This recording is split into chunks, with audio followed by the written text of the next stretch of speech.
So I don't know that much about Mr. Beast. I'm too old for this shit. So I'm going to try to be brief on this. I just know that just recently, Chris Tyson, now known as Ava, has just left that brand. We don't know how much the dude was paid out, but it was probably 8 to 9 figures. Chris Tyson, now known as Ava, has been a member of the brand since the very beginning, owned a piece of the company. But that person has been outed as a pedophile child groomer. The problem is now that people are less afraid, now that some people have, taken the brave steps to actually attack this brand and this person, Chris Tyson, you're seeing that the evidence that Mr. Beast knew exactly what kind of person Chris Tyson was the whole time. There has been all these leaks that go back, especially just on Twitter. The fact that so many of these leaks aren't leaks, they're just Twitter posts from Chris Tyson, sexualizing minors, frequently contacting Shadman, who is a known lolicon and pedophile drawn art, hentai, whatever the fuck artist. Goes back to at least 2016, which is now 8 years ago. That this shit was all out in the open. This lets you know the chilling effect that a giant mega brand like Mr. Beast can have on outing people. Because this shit was in the open for a decade. And nobody says anything. There's all these old videos of, like, apparently a hand-drawn, signed Shadman drawing in Chris Tyson's house where Mr. Beast lived for years. There's videos of Mr. Beast in the same room looking at that fucking thing. He knows, okay? And now there's all this stuff of coming out, leaks on Snapchat of Chris Tyson grooming and contacting children as young as 13. And you guys know that when I made that video and I left it up, even though it's stupid for me to leave it up, really, saying, hey, I don't believe this shit going on with Dr. Disrespect. Where's the evidence? And then at least some evidence comes out of him being a creep. That I go, well, Pontius Pilate washing my hands of this shit. Fuck that guy. I mean, even if we don't really have any clear evidence of him doing anything weird with minors, the fact that he admitted to actually just being in DM contact of any kind with minors, and then the way he contacts sex workers and OnlyFans whores and shit, might as well say that's good enough. This is way worse. The shit we have with Chris Tyson, trying to do meetups and shit with kids and having done some, and kids contacting him saying, we can go out in an RV into the middle of nowhere, which is frequently how pedophiles, groom kids and get them out from under prying eyes to do shit too. And the last thing I want to mention is, are you guys familiar with Jared Fogle? That's a case that's kind of old now. It's old generation stuff, but he was the Subway guy, the guy who lost 300-something pounds eating veggie subs from Subway, became a brand ambassador, did all this charity work, shitloads of charity work in third world and in foreign countries, it's starting to sound familiar. What does Mr. Beast and Chris Tyson do? They go around to third world countries and build schools and wells and shit. Same thing that Jared Fogle did. We learned that Jared Fogle was basically a child sex tourist, a pedophile who raped probably tens of thousands of kids in places like, Thailand and Africa and shit. And you look at the history of Chris Tyson and Mr. Beast and where they went and shit, and the kind of people at least Chris Tyson was. Now here's the scary thing, that this, none of this is ironclad. It's something I want you to think about. When Jared Fogle got, it wasn't because they got him. They got somebody close to him who spilled the beans. Imagine if Chris Tyson does get got for his criminal activity, and then decides to roll on somebody else in this big multi-million-dollar, billion-dollar brand, and says, oh, Jared Fogle is actually the ringleader.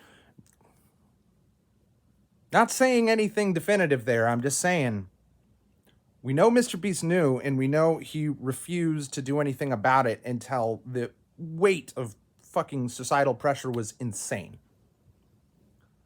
So, and of course, a lot of people are accusing Chris Tyson of transitioning to Ava to deflect from criticism. A lot of people are there's leaks from inside the company saying that any attempt to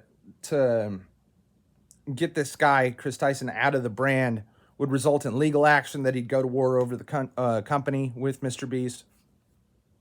Maybe that's true. Maybe the guy transitioned to Shield to get troll shielded, basically. Because, of course, anybody who mentions anything about this, the entire comments of their video is going to be, not all trans people do this. And then half people saying, how come the trans community isn't speaking out about this guy? And I will say, maybe, hashtag not all, but maybe this is a community that is drastically, a demographic that is drastically overrepresented in pedophilia and child abuse. And that it might not have been the guy leaves his family and transitions into a woman to protect himself from criticism and to prevent Mr. Beast from kicking him out of the company. Or it could just be yet another permutation of the guy's degeneracy and sexual depravity. We may never know. But I'm not convinced. And all you're pretty much ever going to be able to have a discussion about this subject with anybody on any major website whatsoever, it's all going to be, I'm trans and I'm against this, and I'm trans and I'm against this, and blah, blah, blah. And we don't all harm kids. If you've ever been in a Discord with these kind of people, if you ever infiltrated one before, there's a lot of grooming of children. And even if it's not grooming to sexually assault children, it's grooming to convince these kids that they're secretly an egg and that deep down they're really a girl, and they should, without telling their parents or anybody, start taking HRT, hormone replacement therapy, and they should really start growing their hair out, and they should consider, chemically or physically castrating themselves. And it's, in my opinion, sure, that's not strictly molestation or rape, but it is a form of child sexual abuse, and it is rampant in that community. And to even say that is to risk being attacked by YouTube or being attacked by the mob, or to risk. But the thing is, the tides are kind of changing. Like I've mentioned very frequently, the reason why you're seeing more terrorist attacks that are being committed by members of this community is because the powers that be are relaxing the censorship around discussing this issue of people like Chris Tyson. And they're getting, not exactly thrown under the bus, but they're getting kind of shoved in the direction of the street, if you know what I mean.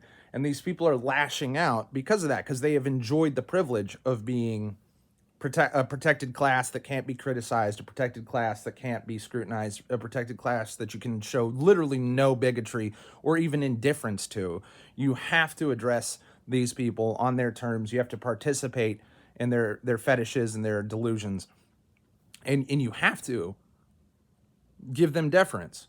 Well, how many times are you going to see them shooting, killing, molesting, grooming kids before more people are just going to go, nope, I don't care what kind of social clout, I don't care what kind of chilling effect the woke culture puts towards any criticism or any attempt to divest from people like this, to get to just go, no.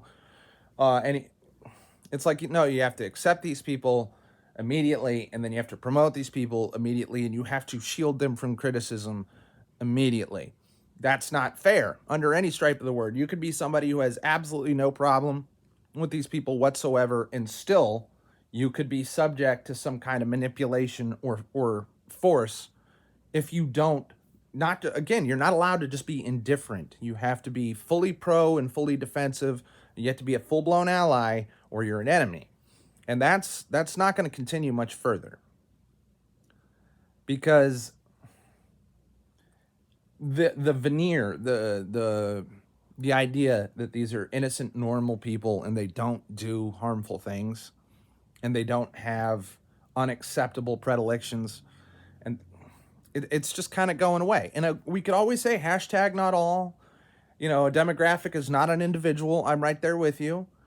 Bigotry should only be applied ever at the coarse level, and not at the fine. Every fine person should be fine level, meaning every individual should be treated as an individual. But the idea everybody's being told is you can't be prejudiced. You can't have a preconceived idea of what you might be dealing with when you see one of these people. But the thing is, there is things that make them different, and not just in a good way.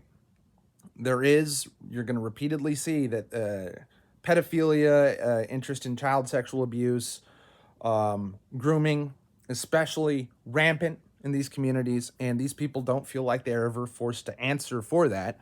I have to answer for every white person, every male person, every straight person. I have to answer for every bigot and every racist, apparently. But these people get to just go, no, that's not us, that's not us, that's not us every single time. But the thing is, it's just going to keep happening. And either it's addressed, and I think it should permanently affect the troll shielding and the special privileges that this group gets, and that they should be subject to the same scrutiny as anybody else, which is, hey man, you shouldn't be contacting minors if you're not a minor, and you shouldn't be sexualizing minors if you're, yeah, period. Like there's no what's the word I'm looking for? There's no conditions to that. It's just like you can't do this. And really, if you're a celebrity, your contact with anybody underage should be in the open and as tame as possible. You can't show a personal interest in these people that is in any way odd or off-putting. It cannot be sexual in any way.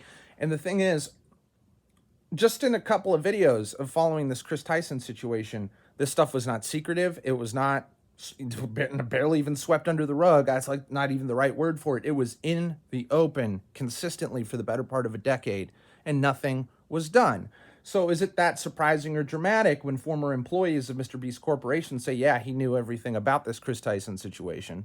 Should that really be surprising? Do you think that it was a secret that he was unaware of? Or do you think it was, this is my childhood best friend, I've known this guy my entire life, we started this company together, I'm financially handcuffed to this person, and they're taking steps to protect themselves from any kind of ostracization or being kicked out of the company, any kind of divestment, anything. Like, you can't help but slightly pity Mr. Beast's situation. But again, if Mr. Beast was aware of what was going on, can you imagine the shit that could actually leak about this? Because in order to have any kind of collaboration with Mr. Beast's content, you got to go through a huge social media scrub. You probably get like FBI tier background checks on you for any kind of contact with this guy's brand. He's one of the biggest brands in the world. It's a big fucking deal. A massive, massive, massive, massive media brand, and it has a target audience of young children. So, if you ask my opinion on did Mr. Beast know 100% of everything wrong with Chris Tyson, my opinion is yes. I don't think there's any way he couldn't know. I think there was probably board meetings about this guy on the regular for years. What do we do? How do we sweep this under the rug? And it is perfectly plausible to me that the transition was a conceit to further protect from being kicked out and protect from being criticized by Ava Chris Tyson, okay? I can believe that fully. I can also believe that it was a result of sexual depravity that began at a young age and metastasized into further and further depravity, which is of no surprise. This goes, and before you think, oh, this only to tease, no, being porn sick, being porn addicted is the same as being drug addicted. Eventually, the normal vanilla stuff apparently just doesn't do it for people who have this problem, and they get into weirder and weirder shit, and that splinters off into all sorts of really gross shit. And maybe it's culturally normalized right now that you can't just say, hey, transferring your gender, it's not okay to say that's a sick or depraved or wrong or abnormal anything. Okay, we can say that's not acceptable. How do you guys feel about corporophagia? Do you know what that is? That's eating shit. How do you guys feel about pedophilia and child rape? Okay, how do you guys feel about bestiality? How do you guys feel about the shit that is not societally acceptable, but there's all sorts of porn sick, fucked up sexual fetish communities that are out here trying to campaign saying, hey, non-offending pedophiles aren't bad people and you can't be mad at them. hey, zoophilia is perfectly acceptable and normal and it's not abusive. And hey, the age of consent should be lowered. Every time you see this, it's the same MO. It's people who, I don't personally believe people are born with any particular sexual proclivity. I think that exposure to sexual content prior than what is really healthy for a child and directed sexual abuse is what produces all forms of non-vanilla kinks. Okay, that is my opinion, and I'm not a scientist or whatever, so you can take that or leave that however you want. But why is it that everybody who has these kinks that are totally normal feel the need to express themselves directly to children? Bring your children to the Pride Parade. Let me have drag queen story hour. You should be teaching sexual education, not at puberty, like what has been done for decades in this country, somewhere between 12 and 14. No, you should be teaching it to kindergartens, and kindergartens should be graphic, and it should be inclusive to all sexual identities. Keep in mind what I just said about I don't think people are born this way. I think it's through not just abuse, directed abuse, but exposure, inappropriate exposure to sexual materials. The internet is overall responsible for this shit because it takes no time at all and no effort at all to get right to pornographic materials with a cell phone. And it was not this way when I was a kid. You had to find porno mags behind a dumpster or something like that, or steal one from the store. If you were going to try as a child. Now you don't even have to try. It just gets sent right to you by your friend. Or these kids are sharing images of each other amongst each other, and then occasionally catching child pornography charges the second one of them turns 18 and didn't fucking destroy their phone in a fucking fire. I mean, like, this is what kids are under attack by right now. This is the vulnerability of children in modern society. And the people who manufacture pornography as a business enterprise deliberately keep it very accessible and deliberately keep most of the content free to access. And if you ever ask one of them why, they'll say it's deliberately to corrupt white Western society, to stick it to Christians, to all this shit. There's always a hostile reason when questioned for why they keep this stuff so available. And they outright say they basically want to poison the minds of children. But you can't say any of this. It's bigoted, it's wrong, you get canceled. I don't really expect this video, if I put it up as I've put it out right now, to stay up. Because I have had a lot of my channel's videos taken down for talking about this. Whenever it wasn't something where YouTube instituted an illegal censorship campaign, where it was about speech about elections or speech about certain health scares that happened in 2019 and 2020, you know what I'm talking about. Those, I got dozens of those struck down. Whenever I had somebody actually come out and flag my videos, and it wasn't the AI scrubber trying to censor my speech, it was somebody being upset at what I said. It was on this subject of feminists. And it was this subject about 5 times more than the other.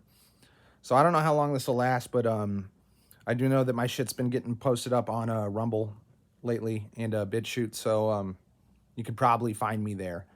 I have a friend of mine just uploading my shit, and none of my stuff's monetized.